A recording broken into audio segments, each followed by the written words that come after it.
Well, hello, and here today on the Rusty Glove Box, what we're going to do is I'm going to work a little more on some knife blades that I cut out of a 10-inch circular saw blade.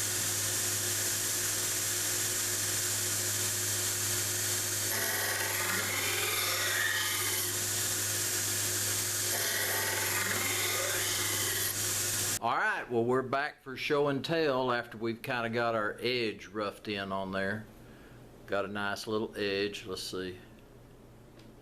You can kind of see how that reflects.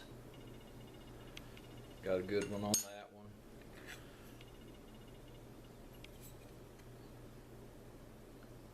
There you go.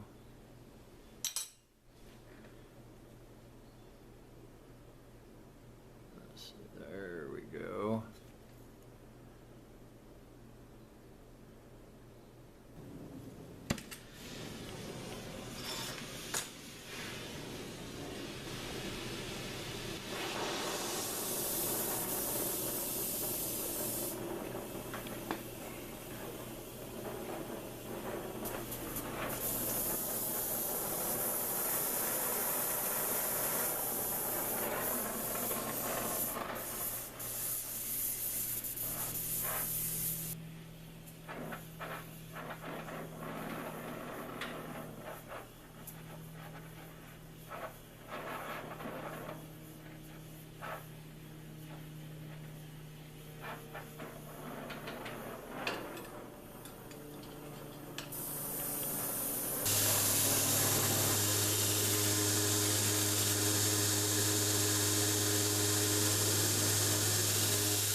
Well, we cut ourselves several pieces of scale wood out of a piece of, the proper name for that is Osage orange or bodark, or it's even been called horse apple tree.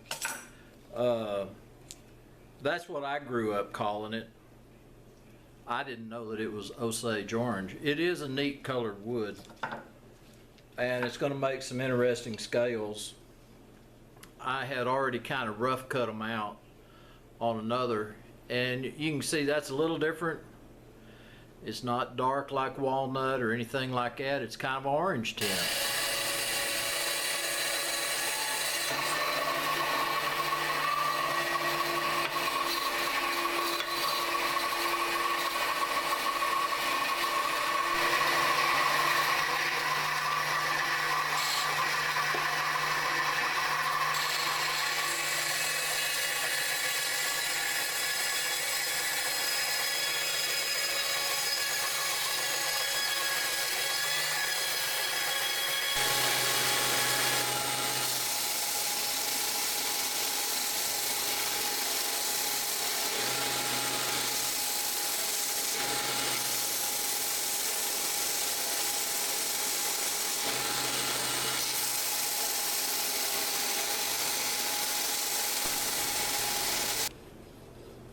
Well, we got all those knife scales cut out, and got them cut out for everything. Got my holes drilled, and that's going to be to put the pins when I epoxy the scales onto the knife, I'll be able to put the pin in. And so you want to be sure and drill your hole before you finish all your heat treating. But anyway, so now I'm going to take them in and going to anneal the knives in the oven, and then probably I don't know, maybe tomorrow we'll glue the scales on the knives. So anyway, I do appreciate y'all coming by the shop today. This is Rusty Glovebox, and I'm out of here.